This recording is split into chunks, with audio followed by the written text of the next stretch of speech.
বলিউডের ভাইজান সালমান খানের সময় এখন মোটেও ভালো যাচ্ছে না।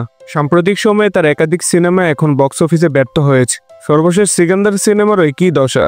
তবে এবার সুসময় ফেরাতে কি সালমান খান তার আলোচিত সিনেমার সিকোয়েন্স নিয়ে আসছেন? ভারতীয় একাধিক গণমাধ্যম দাবি করছে বজরঙ্গি ভাইজান 2 নিয়ে হাজির হচ্ছেন বলিউডের ভাইজান। সূত্রের বরাতে জানা যায় সালমান খান কয়েকদিন আগে বিজেন্দ্র প্রসাদ, যিনি নাকি বজরঙ্গি ভাইজানের লেখক, তার সাথে দেখা করেছেন। বজরঙ্গি ভাইজান কেমন হবে সেই বিষয়ে আলোচনা হয়েছে তাদের মধ্যে। এমনকি এটাও জানা যাচ্ছে বিজেন্দ্র প্রসাদ ও পরিচালক কবির খান দুজন সম্মিলিতভাবে প্লটটি তৈরি করবেন। যদিও এখনো চূড়ান্ত কোনো ঘোষণা আসেনি। ধারণা করা হচ্ছে বজরঙ্গি ভাইজান 2 বলিউডের ভাইজানের সুসময় ফেরাতে পারে।